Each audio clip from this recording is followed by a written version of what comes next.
Alors, merci Géraldine. Nous allons maintenant passer à un domaine qui, en certaines périodes, peut également constituer une forme de religion, à savoir le sport. Monsieur Grégory Quin va en effet nous parler de la question qui fait l'objet de sa thèse, le mouvement peut-il guérir?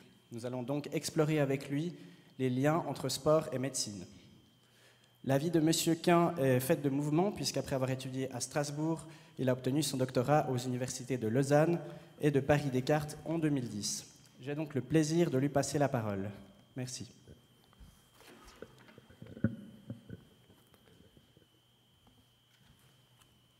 Alors, bonjour. Alors, tout d'abord, je voudrais vous faire part de mon honneur, de mon plaisir d'être là, de représenter la faculté des SSP, du coup, et plus particulièrement l'Institut des sciences du sport. Et donc, je vous parle ici en tant que premier docteur en sciences humaines et sociales de cet Institut des sciences du sport à Lausanne, institut qui est en train de se développer. Et donc, voilà, c'est un double honneur pour moi de venir vous parler là de ma thèse, donc. Et au risque de vous décevoir, il ne va pas être question de sport du tout, puisque le mot sport n'apparaît pas dans ma thèse, sauf sur la première page, puisque c'est l'Institut des sciences du sport.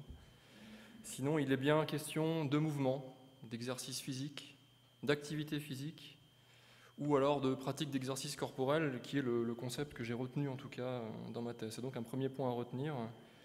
Il n'est pas question de sport, et même si pendant les Jeux Olympiques cet été, voire pendant l'Euro de football, le Tour de France, on nous a ressassé que de tout temps, l'homme a fait du sport. Non, de tout temps, l'homme s'est mis en mouvement, a utilisé le mouvement, les exercices, mais il n'a pas fait du sport. Le sport est le produit d'une révolution, la révolution industrielle, en Angleterre au XVIIIe siècle. Mais alors, le mouvement peut-il guérir? Ma question à moi, c'est de voir comment le mouvement, qui lui aussi est souvent présenté comme une espèce de faculté innée de l'homme, on a de tout temps, l'homme était en mouvement. Le mouvement tel qu'on le connaît aujourd'hui, l'homme n'est pas en mouvement comme aujourd'hui depuis la nuit des temps. Les Grecs n'étaient pas en mouvement comme nous. Et les mouvements que l'on connaît aujourd'hui hors du sport, la kinésithérapie, la physiothérapie en Suisse, et tous ces mouvements entre guillemets paramédicaux, j'entends mouvements du corps dans les domaines paramédicaux, sont eux aussi le produit d'une révolution, la révolution médicale du XIXe siècle, ce dont je vais vous parler maintenant. Et au risque de produire une deuxième déception en même pas 2 minutes, le mouvement peut-il guérir? Ma réponse est non. Le mouvement ne guérit pas. Si vous regardez autour de vous aujourd'hui, alors sans doute le sport, les activités physiques sont-ils utilisées dans les hôpitaux par des groupes paramédicaux, mais à ma connaissance, aucune personne, et j'ai beaucoup de respect pour des pathologies très lourdes, mais aucune personne souffrant du cancer n'est à ce jour guérie par l'exercice physique. L'exercice physique est là une activité d'accompagnement. De la même manière, l'obésité, aujourd'hui, est souvent, on nous dit, voilà, il faut se mettre en mouvement, alors comme ça on sera moins gros. Il me semble que l'obésité n'est pas soignée, c'est pas vraiment une pathologie au sens médical du terme, mais là aussi, le sport n'est pas forcément une sinécure. Preuve en est, si vous faites du sport, vous allez dépenser de l'énergie, et si du coup vous mangez plus parce que vous avez plus faim, vous allez devenir plus gros. Donc, voilà. Alors, le sport, le mouvement ont des effets sur le métabolisme qui, effectivement, modifient nos équilibres et peuvent les modifier de manière positive, notamment pour réduire certaines formes d'obésité. Donc voilà, mais je vais essayer d'être un petit peu plus, de repartir vers peut-être un oui, qui sera peut-être, vous me direz si je vous ai convaincu à la fin. Est-ce que le mouvement peut-il guérir? Alors pour ce qui m'a intéressé finalement, c'est d'identifier dans cette thèse, puisque le mouvement peut-il guérir, c'était le titre un petit peu pour faire vendeur, titre qui sera peut-être sur le livre un jour. Mais le vrai titre de la thèse, c'était « Histoire de l'engagement des médecins français dans l'élaboration de l'éducation physique de 1741 à 1888 ». Donc voilà, déjà c'est plus universitaire, plus lourd. Et donc je me suis intéressé finalement à chercher dans la littérature francophone, non pas uniquement française, donc à la fois en Belgique, en Suisse romande, à identifier tous les médecins qui entre 1741 et 1888 ont utilisé l'exercice physique quelque part, ou en tout cas ont fait mention des exercices physiques.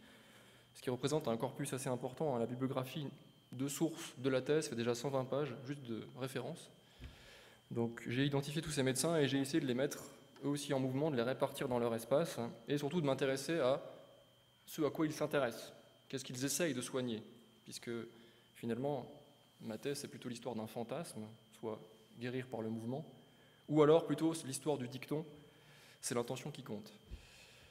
Alors, je vais vous présenter deux principales conclusions de ma thèse qui couvrent donc le 18e et 19e, mais je vais vous parler principalement du 19e qui est aussi plus utile pour comprendre notre modernité aujourd'hui et aussi le vivre ensemble qui fait l'objet du thème général de cette journée, pour vous montrer finalement que la première affection qui a intéressé les médecins qui ont cherché à soigner par le mouvement, c'est la scoliose.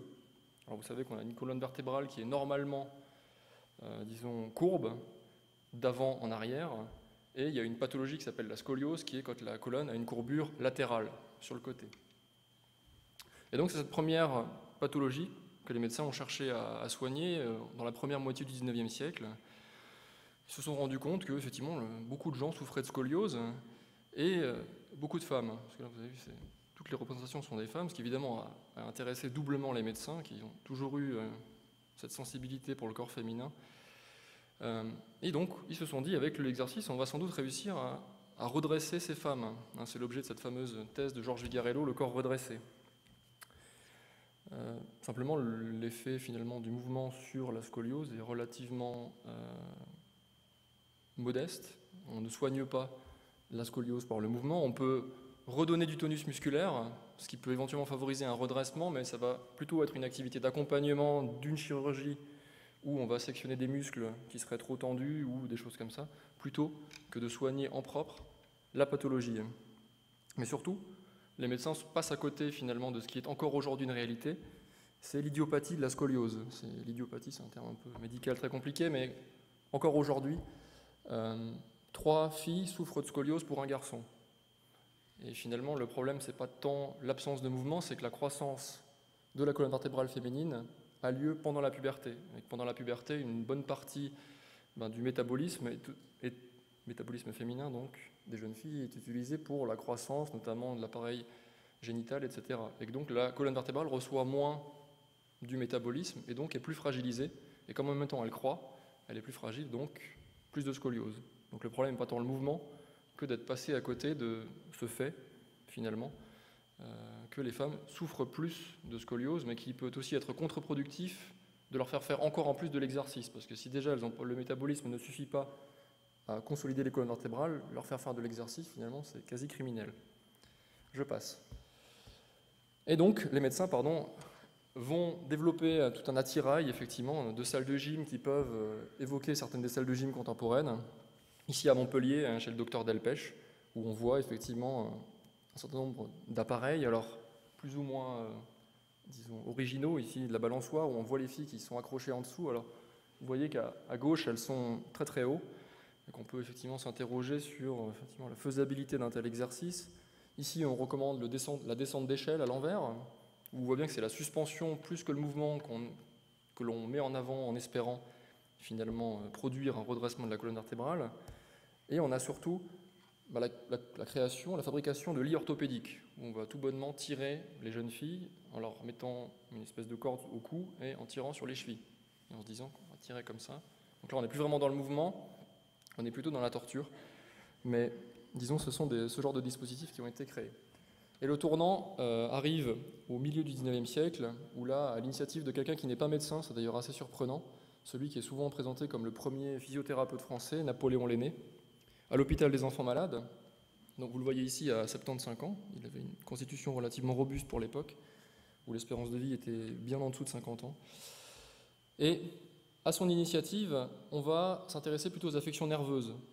Et qui dit affection nerveuse au 19e siècle dit refocalisation des médecins sur le corps féminin, puisque l'affection nerveuse reine du 19e siècle, c'est l'hystérie. L'hystérie qui a été traitée notamment par le docteur Charcot, qui va réutiliser ses travaux de ce premier physiothérapeute pour constituer les premiers traitements de l'hystérie qui sont eux-mêmes une préfiguration de la rééducation motrice qu'on connaît aujourd'hui.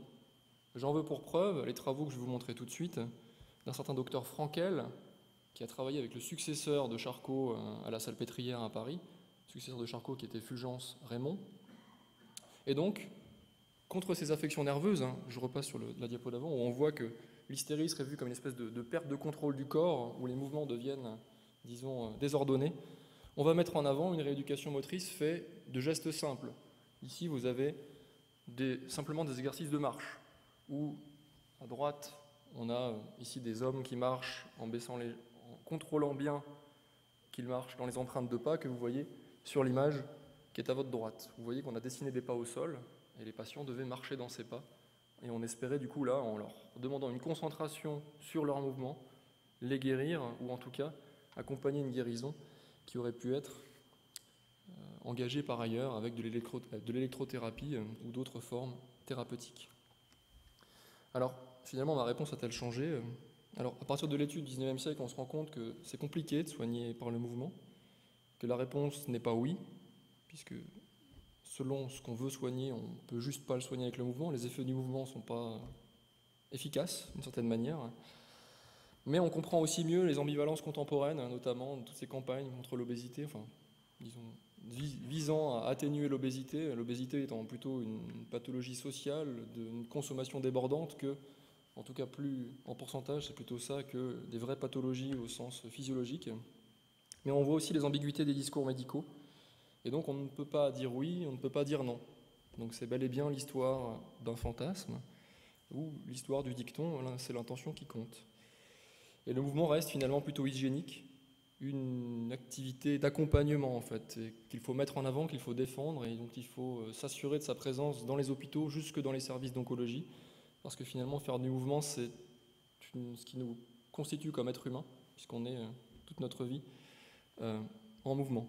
Je terminerai juste par un petit aparté, puisqu'on a parlé tout à l'heure de cette firme américaine Nike. Je ne voulais pas ramener, je ne voulais pas faire de polémique, mais une publicité dans le magazine L'Équipe féminine. L'Équipe a fait un magazine féminin. En 2005, proposait une publicité de Nike où on voyait en fait une jeune femme assise en tailleur dans une salle de gym et manifestement son copain était au fond sous un tas de tapis de gym et le titre c'était « Maîtriser l'hystérique qui est en vous ». Comme quoi certaines choses ont la vie longue à travers l'histoire. Je vous remercie.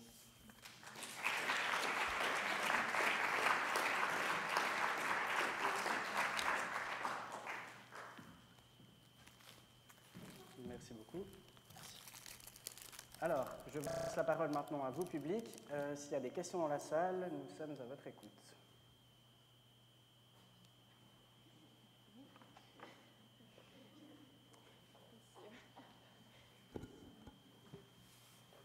Merci. Vous êtes assez provocateur, en tout cas, face à un certain nombre de groupes qui vont soit pas vous comprendre. Vous dites bien c'est une mesure d'accompagnement, ce n'est pas une mesure thérapeutique. Je pense que cette distinction est importante. Vous avez fait votre présentation à des physiothérapeutes ou à des médecins du sport ou à... Alors, je suis par ailleurs chargé de cours à l'école de kiné à Paris. Et j'ai fait des présentations effectivement devant des médecins qui, je pense, me contredisent pas formellement, mais ils sont plutôt en fait, auprès bon, pas forcément la physiothérapie parce qu'ils sont clairement dans le mouvement, mais la plupart des autres membres du champ médical sont plutôt des fois étrangers à ça et sont concentrés. En fait, la spécialisation a amené que finalement le spécialiste du coude, si vous lui parlez du poignet, il comprend pas parce qu'il regarde le coude. C'est un peu le problème en fait. C'est plutôt ça le problème, c'est que le mouvement pour eux voilà, ils voient peut-être ça de manière moins évidente. Alors il y a une dynamique qui tente à réhumaniser la médecine, mais la médecine jusque dans la fin des années 80, c'était quand même clairement une spécialisation, une technicisation portée au plus haut point. Merci. Nous avons une autre question, je crois. Madame. Merci. Donc en effet c'est extrêmement intéressant, mais une chose qui est aujourd'hui d'une grande actualité, c'est l'effet de l'exercice physique, des différents types d'exercices physiques, finalement sur le fonctionnement mental. Quand il y a quelqu'un au-delà de 50 ans qui dit « qu'est-ce que je peux faire pour ma mémoire ?» ce n'est pas tellement faire de l'ordinateur, etc. C'est à la limite introduire chaque jour une demi-heure d'une activité physique. Est-ce que c'était présent au XIXe siècle, cette sorte d'idée On disait que... Pour répondre assez rapidement... En France, le principal promoteur de la gymnastique s'appelle le colonel Ambros, qui a un gymnase à Paris déjà dans les années 1820. Et le médecin responsable de ce gymnase, entre guillemets, c'est Casimir Brousset, donc le fils de François Brousset, et on est proche des travaux de Gall sur justement le cerveau, les bosses sur la tête, etc., la phrénologie. Donc oui, le cerveau en fait est toujours présent, simplement c'est... comment dire, on maîtrise encore moins les effets sur le moral que sur le physique en fait. On se rend bien compte que sur le physique, sur certaines affections, c'est difficile de mesurer, mais sur le moral, on est encore plus dans le fantasme en fait, j'ai envie de dire. Ils ont ça en tête, si je peux m'exprimer comme ça, mais c'est plutôt un discours philosophique sur les bienfaits supposés de l'exercice physique. Eh bien, merci. Nous allons passer à la présentation suivante. Je cède donc la parole à Géraldine.